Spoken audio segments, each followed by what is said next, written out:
Shalom, shalom, mes bien-aimés dans le Seigneur. Je vous salue tous au nom suprême et précieux de notre Seigneur Jésus-Christ. Bien-aimés, pardon. Ce lundi 16 juin, j'aimerais partager cette pensée du jour que j'ai reçue dans mon cœur et j'aimerais vraiment partager cela avec toi. Et je prie et je crois que cela te fera du bien. Le texte, il est long. C'est dans Job 1, à partir du verset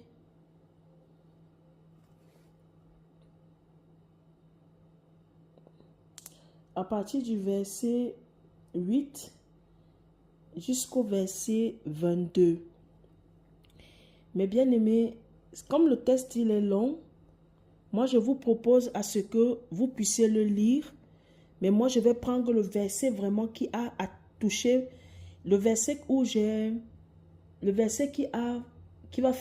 est le sujet, qui va être le sujet de la référence de la pensée du jour, de ce jour. Alors, il est écrit Job 1, verset 22, mais je vous ai dit, c'est à partir du verset 8 jusqu'au verset 22. Vous pouvez me commencer du verset 1, Job chapitre 1, verset 1 au verset 22. Le verset qui m'intéresse c'est « En tout cela, Job ne pécha point et n'attribua rien d'injuste à Dieu. » Job ne pécha point et n'attribua rien d'injuste à Dieu. Bien-aimés, ce verset biblique, ce chapitre est en train de relater l'histoire de Job où Job dans l'adversité. Le titre, c'est ça, Job dans l'adversité. En fait, c'est Dieu étant... On présente Job dès le début. On dit, il y avait dans le pays d'Uz, un homme qui s'appelait Job. Et cet homme était intègre et droit. Il craignait Dieu et se détourna du mal.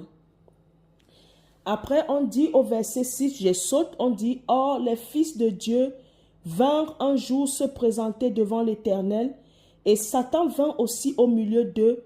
L'Éternel dit à Satan, « D'où viens-tu » Et Satan répondit à l'Éternel, « De parcourir la terre et de m'y promener. » L'Éternel dit à Satan, « As-tu remarqué mon serviteur Job? Il n'y a personne comme lui sur la terre. C'est un homme intègre et droit, craignant Dieu et se détournant du mal. » Bien-aimé, après cela, le diable a commencé à dire à Dieu, « Oui, c'est parce que tu le bénis qu'il te craint. Essaye de ne plus le bénir. Enlève-lui, ôte-lui tout ce qu'il a.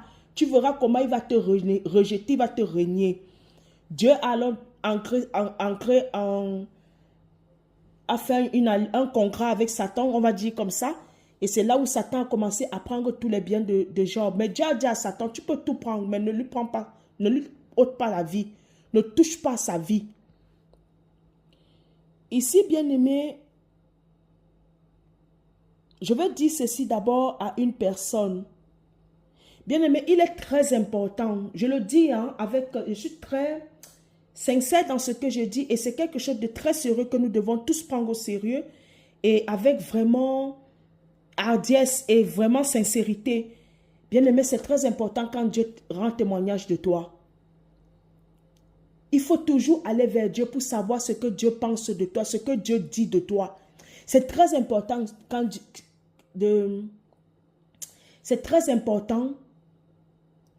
c'est Dieu qui rend témoignage de toi.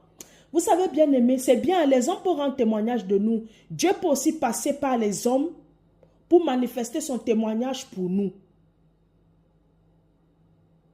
Dieu peut aussi passer par les hommes pour rendre témoignage de nous. Mais il est important que Dieu rende témoignage de toi-même à toi-même d'abord. Il est important que Dieu, après t'avoir rendu, avant t'avoir rendu témoignage de toi-même, de qui tu es, représente pour lui, que lui maintenant, il rende témoignage aux gens autour de toi. Il est très important que ce ne soit pas toujours nous qui nous rendons témoignage, qui nous attribuons des acquis, qui nous attribuons des titres, qui nous attribuons certaines choses.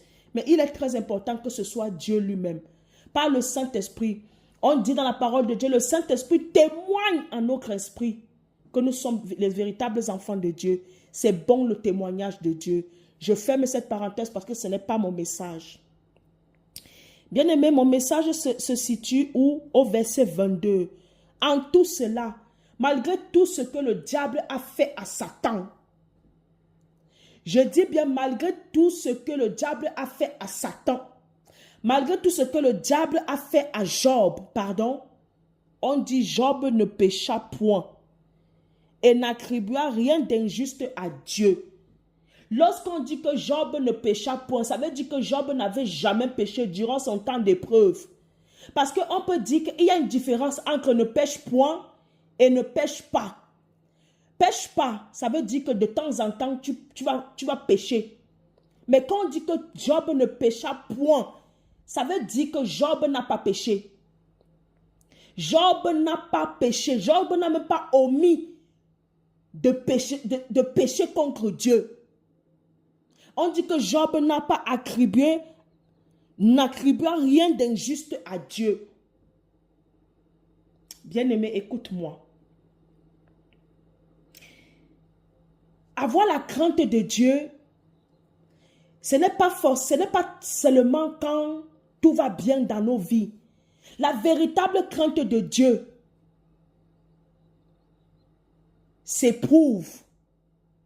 Je le répète, la véritable crainte de Dieu, la véritable crainte de Dieu s'éprouve lorsque nous passons par les épreuves, les temps difficiles.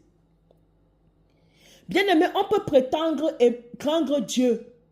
On peut prétendre aimer Dieu, obéir à Dieu, se soumettre à Dieu lorsque tout va bien dans nos vies. Mais bien-aimé, l'homme, le chrétien qui aime sincèrement Dieu, qui craint sincèrement le Seigneur, c'est celui que pendant son temps d'épreuve là, ne pêche point contre Dieu.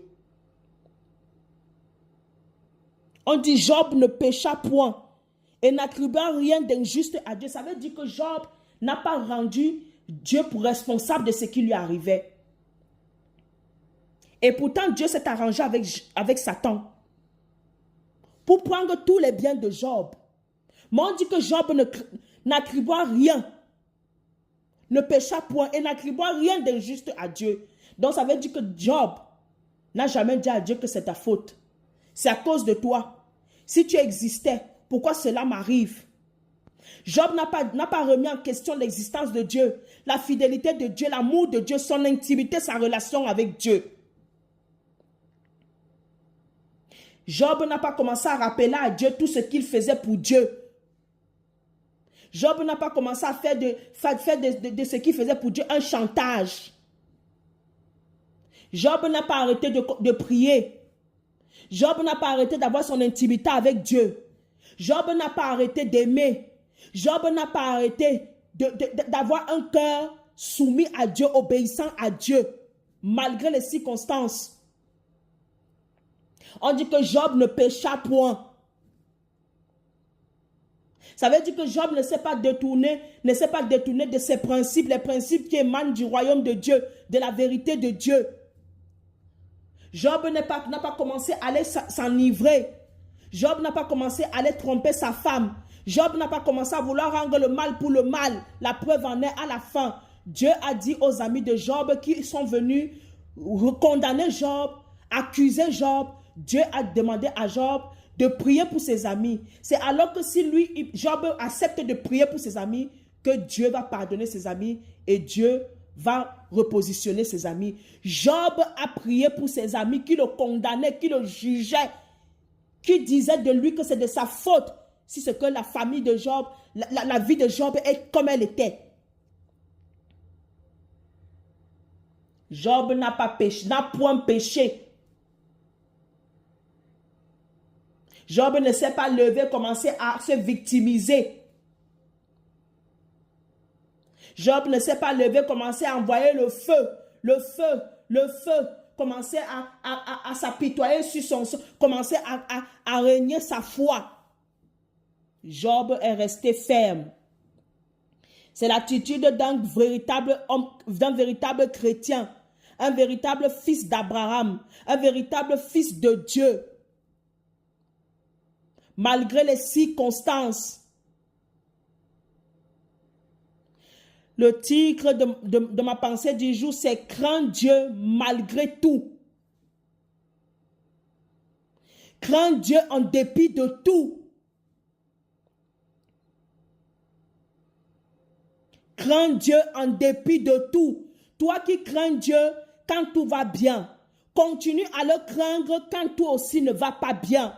C'est ça que Dieu jauge. C'est à ça que Dieu va t'éprouver. Tu ne peux pas dire craindre Dieu parce que tout roule pour toi. Tout est rose pour toi. Parce que tu n'as pas d'épreuve. Parce que tu passes par des temps d'oasis. Mais lorsque Dieu va essayer de mettre devant toi une épreuve qui est là pour te fortifier, pour te transformer, pour te solidifier, pour fortifier ta foi.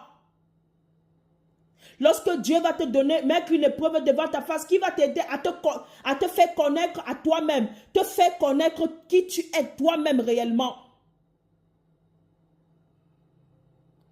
Parce que Dieu, en vérité, n'avait pas besoin de prouver à Job qui il était. Parce que Job savait qui était réellement Dieu.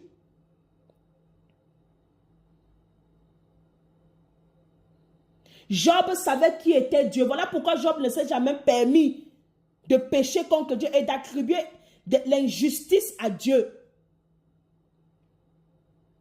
Lorsque la femme de Job, Job a même dit à Job que tu maudis Dieu et meurs.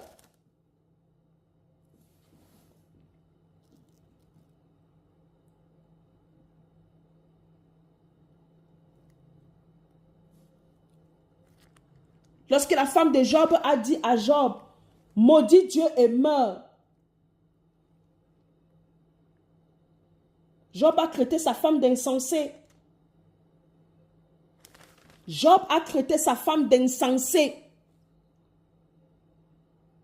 La femme de Job a dit à Job, maudis Dieu et meurs. Oh bien-aimé, combien de fois, lorsque une épreuve est survenue, s'est manifestée dans notre vie, combien de fois nous avons commencé à faire les chantages? On a arrêté de prier. On a arrêté même si on donnait les dîmes, on donnait les offrandes, on arrête tout. On arrête même d'aller à l'église. On commence à s'apitoyer sur son sort. Job a perdu tous ses biens. Job a perdu ses enfants. Job a perdu tout. Job était frappé même de maladie dans sa peau. Job était souffrant, était malade. Job a vu de tout. Mais on dit que Job ne pécha point. Et Job n'attribua pas d'injustice à Dieu. On dit que Job n'attribua rien d'injuste à Dieu. Job n'attribua rien d'injuste à Dieu.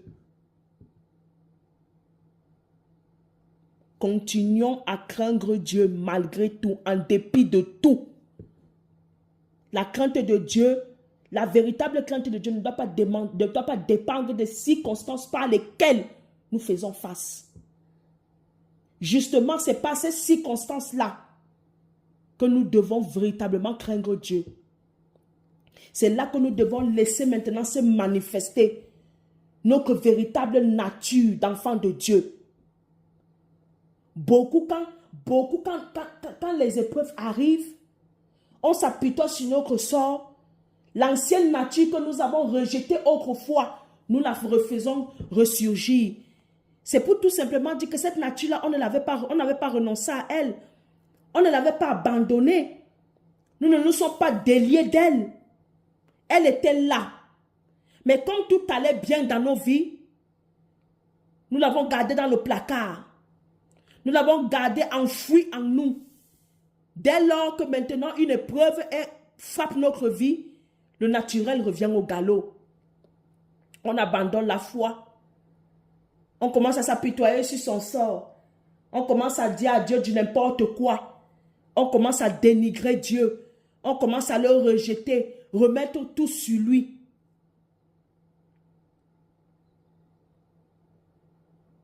Bien-aimé, la véritable crainte de Dieu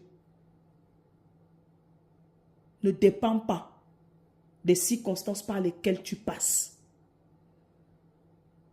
La véritable crainte de Dieu, c'est lorsque, malgré ce que tu passes, les injustices, malgré tout ce que tu peux passer comme épreuve, l'adversité, des combats, des persécutions, tu continues à craindre Dieu.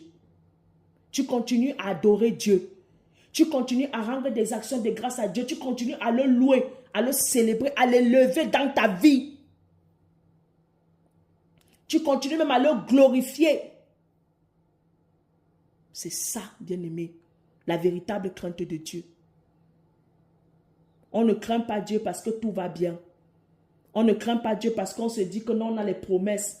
On ne craint pas Dieu pour X raisons, pour Y raison. Non, bien-aimé.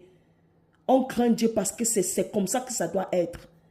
C'est évident, c'est un principe du royaume. La crainte de Dieu, c'est le début de la sagesse. Si tu ne crains pas Dieu, craindre Dieu, ça ne veut pas dire avoir peur de Dieu. Ça veut dire le respecter.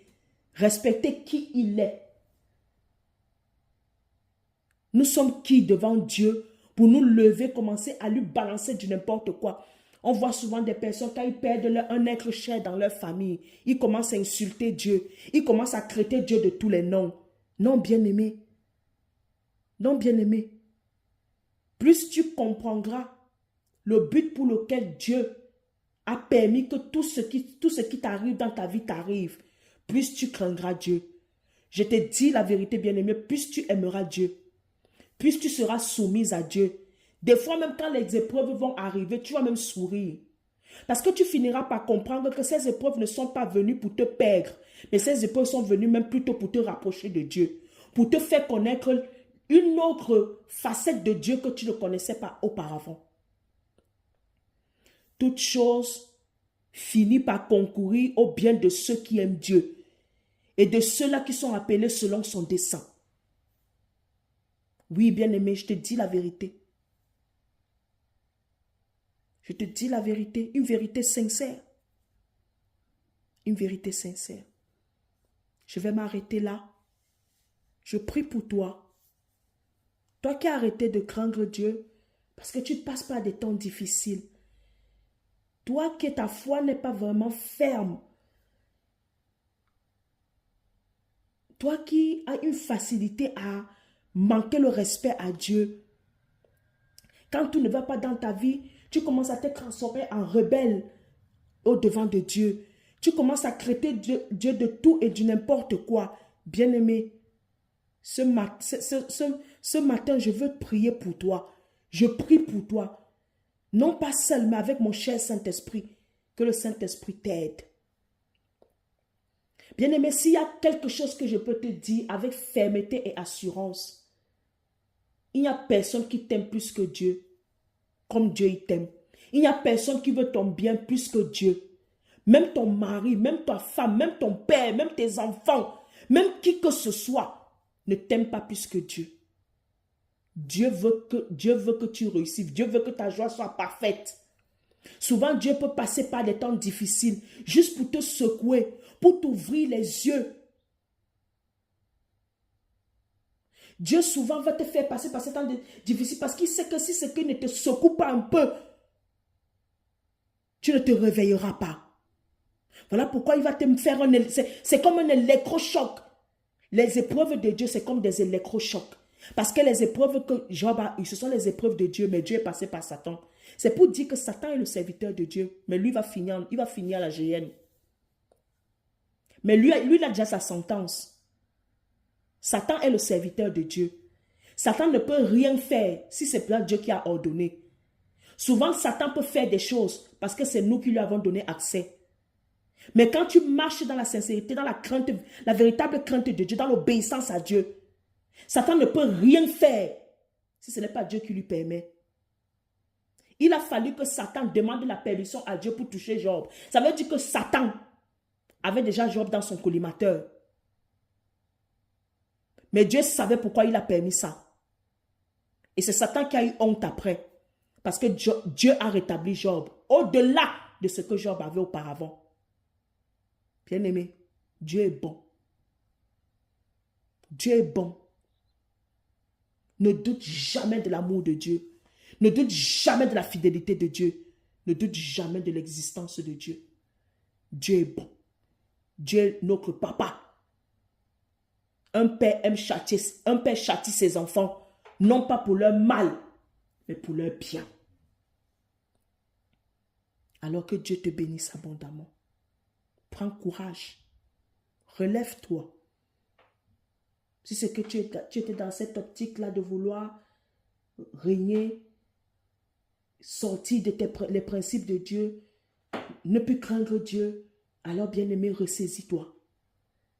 Fléchis tes genoux, demande pardon à Dieu, lève tes mains au ciel, implore la miséricorde de Dieu. Dieu te pardonnera. Et relève-toi. Relève-toi, bien-aimé. Que Dieu te bénisse. N'oublie pas, Dieu t'aime. Il t'aime à un point où il a donné son fils pour toi, son fils unique. Ce qu'il avait de plus cher, de plus précieux, il a donné pour toi. Alors que Dieu te bénisse abondamment. Paix et grâce dans ta vie. Au nom suprême de Jésus-Christ. Amen.